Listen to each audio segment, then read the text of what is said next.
Alors ce soir, j'ai fait le tout premier ballet et j'ai fait le premier duo Avenir, Poussine. Le premier ballet, c'était plutôt un thème dinosaure, donc c'était plutôt bien. Et après, pour le duo, c'était un thème un peu foufou. On a souvent des bras, des figures. Après, des fois, on a des portées. Les amis, surtout quand on nage ensemble, les portées quand on rigole, tout ça, c'est un sport qui est très bien. Ce soir, on a fait une équipe et après, j'ai fait un duo. L'équipe, on a fait des figures et deux portées avec un pilier et un porté-vrille. J'adore parce que du coup, y a des gens qui voient ce qu'on peut faire et qui pensaient pas peut-être qu'on pouvait faire des figures comme ça. Du coup, j'aime bien. Donc on est heureux de vous accueillir ce soir à Aqualac pour vous présenter le nouveau club d'Aix-les-Bains, le Cercle des nageurs d'Aix-les-Bains Riviera. Un club qui a été créé par un collectif de parents issus de toutes les sections, natation artistique, natation course et water polo.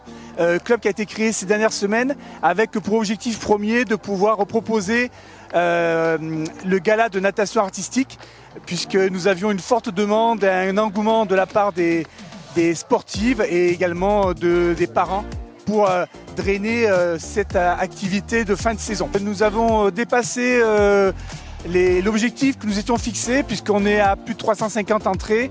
Et puis également, on tient à souligner et à remercier la présence du Renaud Beretti, président Grand Lac et maire de notre ville d'Aix-les-Bains, ainsi que Karine Duboucher, adjointe au sport de la ville d'Aix-les-Bains, avec la présence également de César Dissac et de monsieur Olivier Youn. C'est un gala sur le thème du retour dans le futur. Donc on a plusieurs ballets sur une chronologie qui va du Jurassic Park jusqu'au futur avec les robots.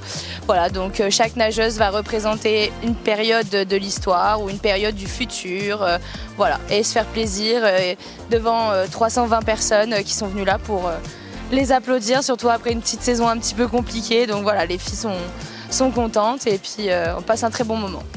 C'est une passion, moi j'adore ça, j'ai toujours aimé et du coup depuis le CM2 j'ai commencé, j'ai interrompu pendant mes études, la période vie active et les 3 enfants et puis maintenant j'ai repris. Je fais un solo, mon solo libre et le gala c'est très sympathique parce qu'il n'y a pas de juge, il n'y a pas de notation, il n'y a pas de compétition, il n'y a aucun stress.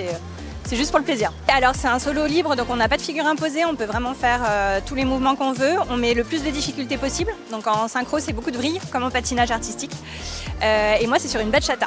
Donc musique plutôt latine, Super, on a trop. C'est un peu stressant, mais on est prête.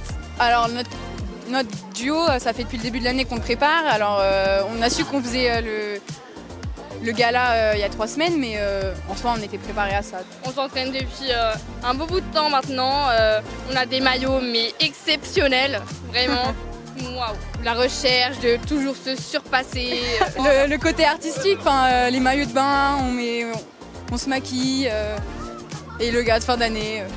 Et puis nous on est en compétition, du coup il y a aussi ça, le fait de voir d'autres ballets aussi durant l'année et d'essayer. Nous avons une forte demande des parents, de nageurs, de pratiquants qui couvrent toutes les sections, natation course, natation artistique, water polo, l'école de l'eau, pour du loisir et de la compétition. Et donc la ligne directrice que l'on se fixe, c'est de pouvoir apporter des prestations, du service, accompagnement pour que chaque pratiquant au sein du club, de l'école de l'eau au master, quelle que soit sa section, il trouve du plaisir et puisse pratiquer à son niveau, que ce soit en loisir ou en compétition, son activité au quotidien.